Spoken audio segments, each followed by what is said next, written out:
Bismillah wa salatu wa salam ala Rasulillahi wa ala alihi wa sahbihi ajma'in. I was asked to speak to all of you briefly about Arabic studies. I know quite a bit of you have actually done some Arabic studies either through Ibrahim College or on your own. Can I see a show of hands of anybody that's done any level of Arabic studies?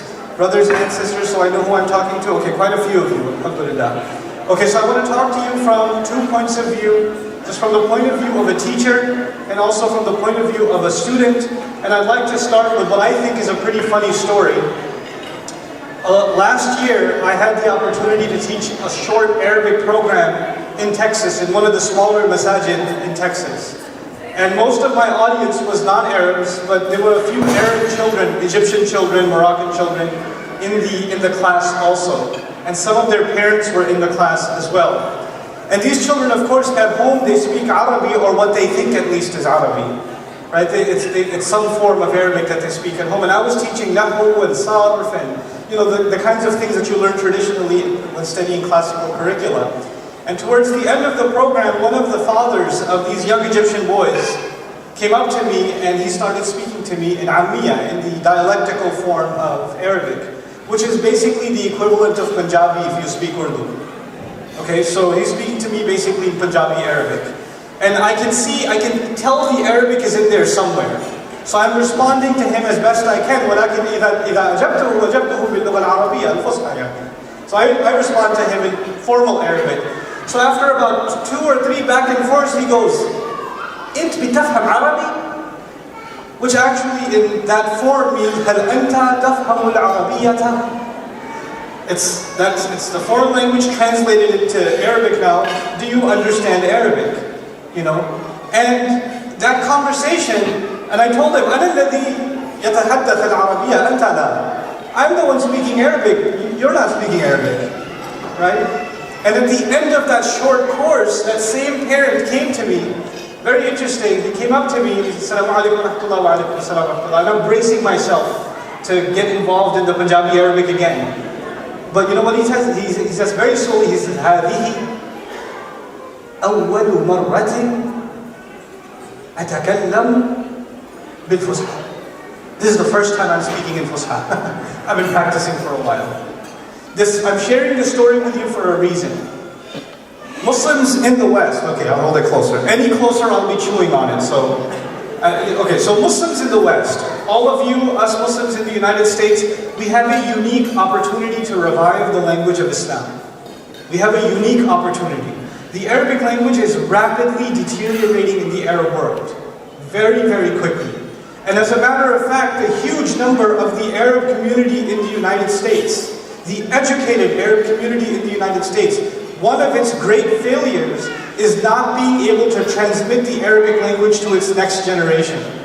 They're not able to do it, and they're sad about it. They cry about it. In my full-time program, I have half of my students, almost half of them are from an Indo-Pak, background, and the other half are a mix of, African Americans and Arabs and a lot of Arabs are in my program. And they're being sent by their parents because they realized they weren't able to transmit the language over to their next generation. I have emails and I have letters with tears of fathers that when the program is over and the daughter goes back and the son goes back, they speak to their father in Arabic and they're like, "This reminds me of the language my father used to speak to me. This is the most beautiful thing that's happened to me." I'm sharing this with you for a reason. An institute, just like Ibrahim College, and those of you that are studying Arabic full-time or part-time, it doesn't matter, it's able to transmit concepts, difficult concepts of the Arabic language to you. Things that are very hard to understand on your own. The teacher's job is to make those concepts easy. But that just means you're beginning to understand the Arabic language. That does not mean al-Arabiyyatu tajri fi ad-dam. It doesn't mean Arabic is running in your blood yet. And you have to, as students of the Arabic language, you have to set your goals very, very high. Your aim should not just be to understand Nahu and understand Sarf and to do I'rab. Not just that, but your job needs to be to say, after this I will learn to navigate texts. And beyond that, I will learn to speak in the Arabic language formally, to the point where I want to have all of my conversations with my teachers in the Arabic language. And when they speak to me, I shouldn't even have to look up a dictionary. That is how good I want to become in my Arabic. Don't set goals lower than that. The first goal of studying the Arabic language for any Muslim is to understand the Quran. All of you know that already. I didn't teach you that, you knew that on your own. The reason you want to learn the Arabic language is to appreciate the beauty of Quran, especially in the Salah. To know what the Khatib is saying. To know what you yourself are reciting in the Ruku' and getting up from Ruku' and Urud. What are you saying to Allah? What are you saying? What does every single word mean? And how do these words come together to form meaning? That's what you want to do. But it goes beyond that. I argue that it goes beyond that. I tell you, something happens when you begin to internalize the Arabic language. I, as a student of the Arabic language, when I first studied grammar, morphology, vocabulary, tafsir, when I studied these things, I could look at an ayah and do i'rab of it in front of my teacher, and my teacher would say, Sahih, it's correct. So I knew something about the ayah. But I tell you, it is only after I started speaking the Arabic language, and I started immersing myself in the Arabic language, you develop a new taste even for the Quran. You develop a new taste. Some of you have experienced this. Some of you learn a little bit of Arabic, you're standing in Salat, Alhamdulillahi Rabbil Alameen, and you're saying Jumla Ismiya. Ar-Rahman Ar-Rahim, Sifa Sifa. Maliki, hey, Mullah, Yawmiddin Mullah Fiday. Awesome. Iyaka na'budu mudari'. That's what's going on in your head. And that's okay. These are first steps. That's fine. It's better than you thinking about what's for dinner while Salat is going on.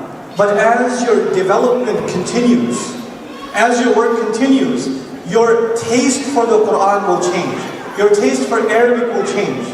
And this is really, wallahi, we have an opportunity to do this in the West. We have an opportunity to make the universal second language of the Muslims across ethnicities to be the Arabic language. It's a universal language we can share with each other. I recently traveled and I met with Haji Nur. Some of you might know who that is. He's a famous calligrapher. He's of Chinese origin who studied Arabic. And me and I spoke in Arabic the entire time. And it was the most beautiful thing. How in the world am I going to have a meaningful conversation with someone who only speaks Chinese and Mandarin, and the only other language they speak is Arabic, and the only reason he learns Arabic, he says, إِنَّهَا لُغَةُ الْقُرْآنِ فَإِذَا عَرَفْتَ أَنْتَ الصِّينِيَّةَ لَنْ أُخَاطِبْكَ بِالصِّينِيَّةِ He told me, even if you knew Chinese, I wouldn't talk to you in Chinese. Why would we leave the language of the Prophet sallallahu alaihi wasallam? Why would we do that? SubhanAllah. That's the aspiration you're going to have. And these are my last comments now. To those of you that are aspiring to have Arabic as part of your life, inshallah, for the purpose of enhancing your deen, my invitation, my advice to all of you is a recognition. You have to recognize when you finish a program with teachers, the conceptual part, the part that you could not have done on your own is over. But the hard part is just beginning. The hard part is when you take those concepts and that understanding and transform it into a skill. Before this, 90% of the work was being done by your teacher. You just had to do the homework. You thought you were doing the hard work? You weren't. The teacher was doing the hard work. You weren't doing the hard work. But now that you're done, or you've made some progress, now your work begins. 90% of the heavy lifting will come from you now, and you will only go back to the teacher when you get stuck. Now is the time for you to get serious. And I warn all of you, especially those that graduated from the full-time program, part-time program, the students that did really well. Allah made the Arabic language easy for some people, and He made it a challenge for some people. He did. And when those of you that even despite your challenges, you finished and you accomplished, if you take one lazy move from now, you decide you're not going to continue, or you're going to take a little break, let me tell you, 1 week of no review is like 3 months in the hole. You're gonna forget this stuff so fast. It leaves you so quickly. So you have to maintain. And you have to be honest to yourself, have a minimal, manageable schedule of review, but make sure you maintain it. Make sure you keep going back to it. And those of you that are studying the Arabic language and are not hufaz of the Quran, if you're not memorizing the Quran actively, just might as well not even learn Arabic. That's my honest advice to you after 13 years of teaching. As Muslims, if you're serious about learning the Arabic language, then you better be serious about memorizing Quran. 1 ayah a day, 2 ayat a day, 1 ayah a week, it doesn't matter. But you better be involved directly in memorization of Quran. It will necessarily improve your Arabic. It will necessarily make you a better and better student. Oh, I thought the guy was coming to tell me to get off. Okay, so the other thing, before I leave, I just have an observation I want to share with all of you. There were these kids that came up and recited. Do you realize how amazing they were? Or was it just me? Anybody feel like they were amazing? Yes or no? Yes? Were they amazing? Yes or no? Yes. I'll ask one last time just to see if you're alive. Were they amazing? Yes or no? Yes. How come I didn't hear that? Like one guy that goes, and there's 2 people that said Allah. What was that? Guys, you have to wake up a little. These kids, you know how hard it is to speak in front of all of you? Well, these little kids, and they came and recited. I know there was a lot of acknowledgement, a lot of information was thrown your way, but man, these are opportunities for you to encourage the young.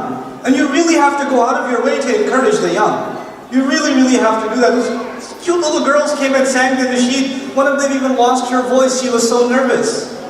But that's not the time to laugh at them. You say, rock on, sister. That was awesome. Go, sisters, when you find those girls, go and congratulate them. When you find those kids, tell them you're proud of them. Because these are things we should celebrate. There is nothing wrong with you having a reaction. There's nothing wrong with that. There's nothing wrong with you celebrating loudly. I know it's England and it's against your manners. But if this was Texas, let me tell you, I'll leave you with this. If this was Texas, and you know, Brother Mushfiq was called to speak. Mushfiq's he's a good friend of mine. If this was Texas, the waswas that came to my mind as Brother Mushfiq was being called, I was going to say, yeah, Mushfiq! Go Mushfiq! And I was hoping some of you other people would have carried that thought, but you didn't. That's okay. That's alright. You'll learn eventually. We will take your civility out of you eventually. If more American speakers keep coming this way, inshallah, you'll become just as rowdy as we are eventually. So as I part with you, inshallah ta'ala, just parting advice for Arabic students, keep up with your studies, continue to memorize the Quran, take every opportunity you can to speak, make lots and lots and lots of mistakes. Don't be worried about making mistakes and being embarrassed, because until you embarrass yourself, you will not learn. You have to put your ego aside and learn. Let me tell you a funny story and I leave you with it. It put a real smile on my face. On our campus, when I teach Arabic and I teach students to speak also, there were 2 verbs I taught them. One verb was tusharik. Tusharik means to participate. And the other verb is tushrik, which is to do shirk. So tusharik means what again? Let me see if you're paying attention. To participate. And tushrik means to do shirk. You guys know what that is. It's pretty bad. So in one of the breaks, one of the students, he's playing table tennis. And he comes up to me and goes, Ya Ustadh, هل لك أن تشرك معي? Ustadh, you want to do shirk with me? He was supposed to say what? هل لك أن تشارك معي? He says, هل لك أن تشرك? No, never. استغفر الله العظيم. لا. It's okay, it's just for 10 minutes, he says.